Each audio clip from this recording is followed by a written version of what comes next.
Hi hello, ഇന്നൊരു special വ്ളോഗാണ്. നമ്മുടെ നാട്ടിൽ, അതായത് മാട്ടൂൽ പെറ്റ് സ്റ്റേഷൻ്റെ അടുത്തായിട്ട് ബീച്ച് ഫെസ്റ്റ് നടക്കുന്നുണ്ട്. 5 ദിവസത്തെ പരിപാടിയാണ്. അപ്പോൾ ഇത്രയും വലിയ പരിപാടി നമ്മളെ നാട്ടിൽ നടക്കുമ്പോൾ നാട്ടുകാരിയായി നമ്മൾ പോകണ്ടേ. അപ്പോൾ നമ്മൾ ഈവനിങ് തന്നെ അവിടേക്ക് പോയി. നമ്മൾ പോകുമ്പോൾ തന്നെ തിരക്കൊക്കെ ഏകദേശം തുടങ്ങിയിട്ടുണ്ടായിരുന്നേ. അങ്ങനെ നമ്മൾ ടിക്കറ്റൊക്കെ എടുത്തു. നമ്മൾ പോയത് ഫെസ്റ്റിൻ്റെ 4ാമത്തെ ദിവസമാണ്. ഇതിന് മുന്നേ ഒരുപാട് ആൾക്കാർ ഇവിടെ വന്നിട്ടുണ്ട്. 2000-3000-ലധികം ആൾക്കാർ വന്നിട്ടുണ്ട് എന്നാണ് കേട്ടത്. ഇതിനുള്ള മെയിൻ റീസൺ എന്ന് പറഞ്ഞാൽ, നമ്മൾ ആദ്യമൊക്കെ പെറ്റ് സ്റ്റേഷനിൽ വരുവാണെങ്കിൽ 150 രൂപയ്ക്ക് ടിക്കറ്റ് എടുക്കണം.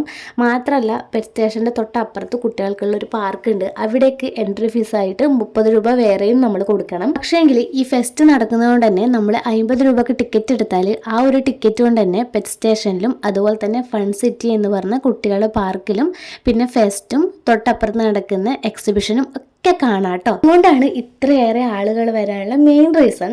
അപ്പോൾ നമ്മൾ ഫസ്റ്റ് തന്നെ പെറ്റ് സ്റ്റേഷനിലാണ് കയറിയത്. കാരണം പെറ്റ് സ്റ്റേഷനിൽ ലിമിറ്റ് ഉണ്ട്, ടൈം ലിമിറ്റ് ഉണ്ട് നമ്മൾക്ക് കയറുന്നതിന്. അതുകൊണ്ട് ഫസ്റ്റ് തന്നെ നമ്മൾ പെറ്റ് സ്റ്റേഷനിലേക്ക് കയറി. പിന്നെ ഞാൻ ഡീറ്റെയിൽഡ് വീഡിയോ എടുക്കാത്തതിൻ്റെ മെയിൻ റീസൺ എന്ന് പറഞ്ഞാൽ, പെറ്റ് സ്റ്റേഷൻ്റെ ഡീറ്റെയിൽഡ് വീഡിയോ നമ്മൾ മുന്നേ ചെയ്തിട്ടുണ്ട്. അത് ഞാൻ ഐക്കാർട്ടിൽ കൊടുത്തേക്കാൻ, താല്പര്യമുള്ളവർ കണ്ടോക്കാട്ടോ. ശരിക്കും പറഞ്ഞാൽ ഈ ഒരു പെറ്റ് സ്റ്റേഷനിലേക്ക് ഒരുപാട് ആൾക്കാർ വരുന്നുണ്ട്. അതും ഒരുപാട് ദൂരത്ത് നിന്നൊക്കെ. അതുപോലെ തന്നെ സ്റ്റുഡൻസ് ഒക്കെ വരുന്നുണ്ട് കേട്ടോ. LKG കുട്ടികളും അംഗനവാടി കുട്ടികളൊക്കെ വരുന്നുണ്ട്. അപ്പോൾ പെറ്റ് സ്റ്റേഷനിലെ കാഴ്ചകളൊക്കെ നമുക്ക് ഒരുമിച്ച് തന്നെ അങ്ങ് കണ്ടുപോവാം.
അങ്ങനെ നമ്മൾ പെറ്റ് സ്റ്റേഷനിൽ നിന്ന് ഇറങ്ങി. അപ്പോഴൊക്കെ തിരക്കിങ്ങനെ കൂടിക്കൂടി വരുന്നുണ്ടായിരുന്നേ. ശരിക്കും പറഞ്ഞാൽ ഒരു 8:30-9:30 ആകുമ്പോഴാണ് ഇവിടെ നല്ലപോലെ തിരക്ക് കൂടുക, ബ്ലോക്കൊക്കെ ഉണ്ടാകുക.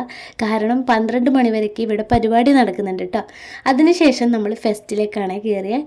ഫുഡ് ഇഷ്ടപ്പെടുന്നവർക്കൊക്കെ ഒരുപാട് വെറൈറ്റി ഫുഡൊക്കെ ഉണ്ട്. അതും വീട്ടിൽ നിന്നൊക്കെ ഉണ്ടാക്കിയിട്ട് ഇവർ കൊണ്ടുവന്ന് വെക്കുന്നതാണ്. ഫുഡ് ഇഷ്ടപ്പെടുന്നവർക്ക് ഒരുപാട് ഫുഡ് സ്പോട്ടൊക്കെ ഉണ്ട്. ഫ്രൈഡ് ഐറ്റംസ് ഉണ്ട്, അതുപോലെ തന്നെ സ്നാക്സ് ഐറ്റംസ് ഉണ്ട്, കോളിഫ്ലവർ ബജ്ജി, അങ്ങനെ ഒരുപാട് ഫുഡ് ഐറ്റംസ് ഒക്കെ ഉണ്ട് കേട്ടോ. പിന്നെ നമ്മൾ ആകെ 2 പ്ലേറ്റ് കോളിഫ്ലവറും 1 പ്ലേറ്റ് ബജ്ജിയാണ് ആദ്യം വാങ്ങിച്ചേട്ടോ. അതൊക്കെ കഴിച്ചതിന് ശേഷം ഷിവുവിനെ ഒന്ന് എൻജോയ് ചെയ്യിക്കാൻ വേണ്ടിയിട്ടാണ് ആക്ടിവിറ്റീസിലൊക്കെ അവനെ ആക്കി.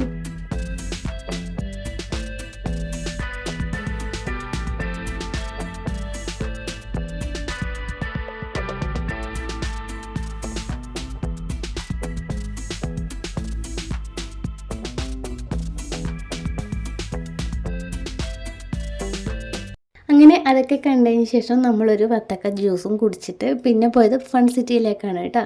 ഫൺ സിറ്റിയിലേക്ക് കയറുമ്പോൾ തന്നെ ഇതുപോലെ ഉണ്ടാകുക. കുട്ടികൾക്ക് കളിക്കാനുള്ള ഒരുപാട് ആക്ടിവിറ്റീസ് ഇവിടെ ഉണ്ട് കേട്ടോ. അങ്ങനെ അതൊക്കെ മെല്ലെ മെല്ലെ ഒന്ന് നമ്മൾ കണ്ടതിന് ശേഷം പിന്നെ പാനിപൂരി ഉണ്ടായിരുന്നേ. പാനിപൂരി എനിക്ക് ഭയങ്കര ഇഷ്ടമാണ്. അങ്ങനെ നമ്മൾ ഒരു പ്ലേറ്റ് പാനിപൂരിയൊക്കെ കഴിച്ചു. ശിവു അങ്ങനെ ഒരു ഭാഗത്തുനിന്ന് കളിക്കുന്നുണ്ട്. നമ്മൾ തൊട്ടപ്പുറത്ത് നിന്ന് ഇതൊക്കെ കണ്ടുകൊണ്ടിരിക്കുകയായിരുന്നു കേട്ടോ.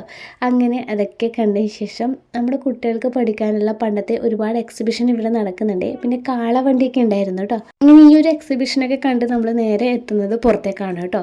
ശരിക്കും പറഞ്ഞാൽ നമ്മൾ 5:30 ആയപ്പോഴാണ് പോയത്. എത്തിയപ്പോൾ 9:30-10 മണിയൊക്കെ ആയി. അത്രയേറെ കാണാനുണ്ട് കേട്ടോ. എന്തായാലും 50 രൂപക്ക് നല്ലപോലെ അടിപൊളിയാണ്. അപ്പോൾ വീഡിയോ ഇഷ്ടമായി മറക്കാതെ ലൈക്ക് ചെയ്യുക. പിന്നെ പെറ്റ് സ്റ്റേഷനിൽ വന്നവരാണെങ്കിലും വരാത്തവരാണെങ്കിലും എന്തായാലും കമൻറ്റ് ചെയ്യുക കേട്ടോ.